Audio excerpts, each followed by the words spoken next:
अब आपको सीधे हनुमानगढ़ लिए चलते हैं, जहां पर केंद्रीय मंत्री नितिन गडकरी संबोधन दे रहे हैं। राम प्रताप जी, अभिषेक मटोरिया जी, संजीव बेनीवाल जी, श्री बलबीर बिश्नोई जी, श्रीमती सरोज जी, श्री राजकुमार हिसारिया जी, मंच पर उपस्थित सभी सम्माननीय अतिथिगण और विशेष रूप से बहुत बड़ी संख्या में इतने धूप में उपस्थित सभी मेरे भाइयों और बहनों, सबसे पहले मैं हमारे सबके प्रेरणा स्रोत जिन्होंने इतिहास में ऐसा इतिहास लिखा है कि वो इतिहास कुर्बानी का है, देशभक्ति का है। इतिहास के बारे में यह कहा जाता है कि इतिहास गद्दी पर बैठकर लोड के पीछे टेकते हुए इतिहास लिखा नहीं जाता। इतिहास समर्पण और बलिदान के खून के बिंदु से लिखा जाता है। और आज हम महाराणा प्रताप जी को याद कर रहे हैं कि उनकी कुर्बानी, उनका शौर्य और जिस प्रकार से उन्होंने समर्पित भाव से हमारे देश के लिए, हमारी संस्कृति के लिए, हमारे इतिहास के लिए, हमारे विरासत के लिए अपनी जान की कुर्बानी दी, उस वीर योद्धा को मैं सबसे पहले उनके जयंती के उपलक्ष्य में नमन करता हूं, अभिवादन करता हूं। और विशेष रूप से मैं आपसे अनुरोध करूंगा कि इन सब लोगों को हमको कभी भूलना नहीं चाहिए। आज अगर हम स्वाधीन भारत के नागरिक के रूप में अगर आज जीवित है तो इसका श्रेय वो वीरों को है, जिन योद्धाओं को है जिन्होंने अपने देश के इतिहास को, देश की संस्कृति को, देश की विरासत को जिंदा रखा। उसी प्रकार से हमारे जवान, जो आपसे ये सीमाएं बहुत नजदीक लगी हुई है, और हमारे जवान लगातार इस क्षेत्र से भी बड़े प्रमाण पर देश की सुरक्षा करते हैं। अनेक जवान देश की रक्षा करते हुए शहीद हुए हैं। उन सबको भी मैं हृदय से अभिवादन करता हूं और विशेष रूप से उनको याद करता हूं। बहनों और भाइयों, आज आपके क्षेत्र में करीब 2050 करोड़ की लागत से 6 परियोजनाओं का लोकार्पण एवं सेतु बंधन की योजना में 7 रेलवे ओवरब्रिज का शिलान्यास हो रहा है। मुझे बहुत खुशी है कि हमारे सांसद निहाल चंद जी, राहुल जी, नरेंद्र कुमार जी मुझे बार बार आग्रह करते थे, वहां आने का, अनेक काम शुरू हो गए, पर भूमि पूजन के लिए भी मैं आ नहीं पाया, क्योंकि देश में इतने काम शुरू है कि मैं यहां आते समय थोड़ी देरी हुई है। मैं आपको क्षमा मांगता हूं, पर एक बात आपको बता देता हूं कि आपने ये जिन तीनों सांसदों को चुना है, वो आपके हर काम के लिए उन्होंने मेरे घर के इतने चक्कर काटे हैं और बेचारों ने इतनी मेहनत और परिश्रम किया है कि उनकी परिश्रम और मेहनत के कारण आज ये चित्र आपको देख रहा है। इसका श्रेय अगर किसी को है तो हमारे सांसदों को। बहुत बार कुछ कामों में अड़चन आती थी, कभी लैंड एक्विजिशन के कार्यक्रम में अड़चन आती थी, क्लियरेंसेस में अड़चन आती थी, और मैं भी हर बार उनके साथ बैठता था और मार्ग निकलता था, काम होते थे और धीरे धीरे काम काफी बड़े प्रमाण पर हुए हैं। मैं विशेष रूप से राम प्रताप जी को याद कर रहा हूं। मैं वो मंत्री थे और मैं सिंचाई मंत्री था, वाटर रिसोर्सेस मंत्री था। मुझे याद है कि तब हमारे देश में अलग अलग राज्यों में 23 झगड़े ये 1960 से चल रहे थे। तब पंजाब, हरियाणा, हमारा जम्मू कश्मीर, उत्तराखंड, हिमाचल, राजस्थान, कर्नाटक, तमिलनाडु, अनेक राज्यों में झगड़े होते थे। और मुझे इस बात की बहुत खुशी है कि मेरे कार्यकाल में 23 में से 17 झगड़े मैंने निपटाए। मैंने कहा पानी समुद्रों को बह रहा है, लोगों को पानी मिल नहीं रहा है, आप झगड़े क्यों कर रहे हो? और बहनों और भाइयों, उस समय जम्मू कश्मीर में भी सतपाल मलिक गवर्नर साहब थे, पंजाब के मुख्यमंत्री उस समय अमरिंदर सिंह जी थे।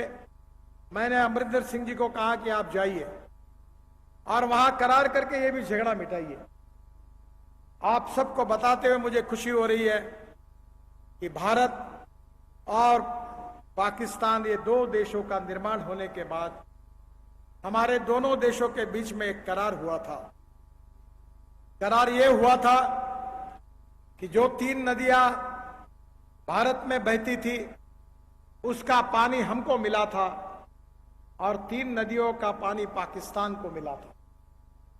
पर हमारे अधिकार का पानी आज भी पाकिस्तान को जा रहा है और पंजाब और हरियाणा में पानी के लिए झगड़ा है।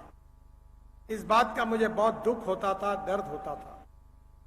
और उस समय मैंने 2 निर्णय किए कि विशेष रूप से जो इंदिरा कैनाल है उसमें काफी जगह बठिंडा क्षेत्र में आज बादल साहब नहीं है। मुझे बार बार कहते थे हमारी जमीन खराब हो गई, क्योंकि जो हमारा कैनाल था वो फूट गया था, पानी वेस्ट जा रहा था। तब मैंने तुरंत निर्णय किया और 2,500 करोड़ रुपए का सीमेंट कंक्रीटीकरण करके इंदिरा कैनाल के निर्माण की शुरुआत की।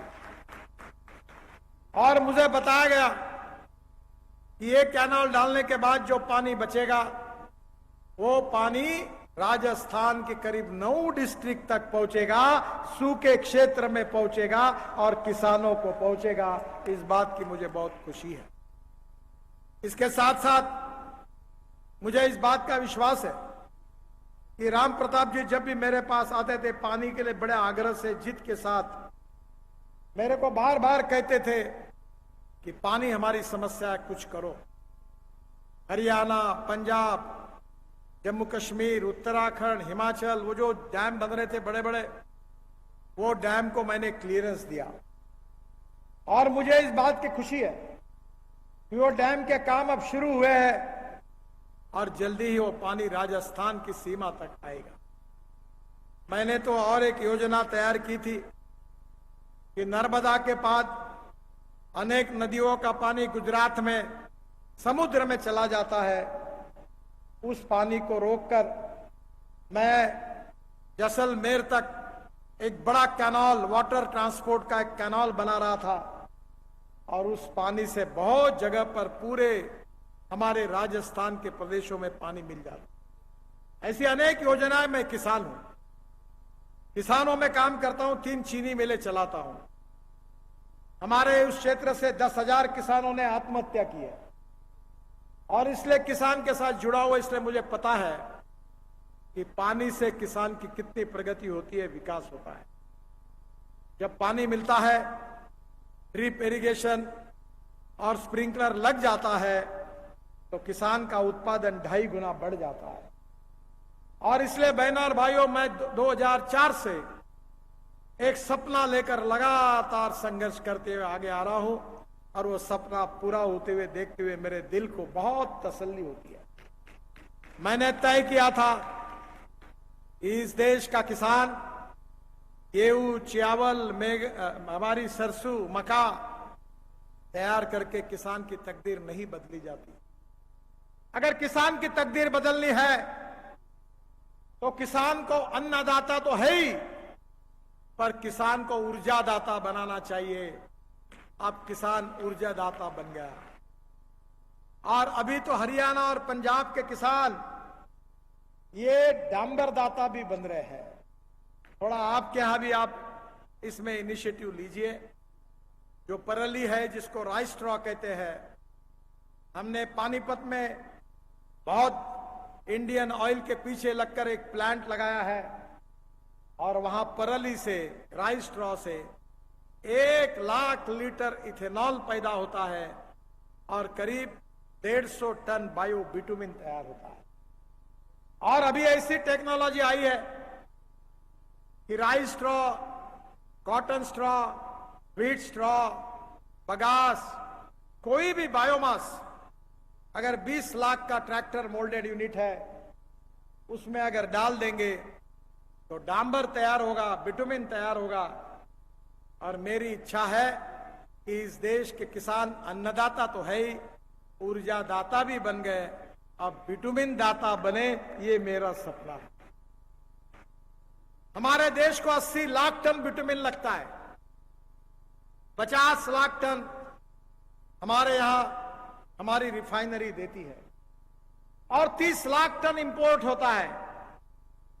बहनों और भाइयों, हमारा ये 30 लाख टन बिटुमिन हमारे राजस्थान का, गुजरात का, महाराष्ट्र का, पंजाब का, हरियाणा का, कर्नाटक का, आंध्र का और तेलंगाना का किसान अब पैदा करेगा। और वो टेक्नोलॉजी मैं लेकर आ रहा हूं, वो पूरी प्रूवन हो गई और अभी इसके निर्माण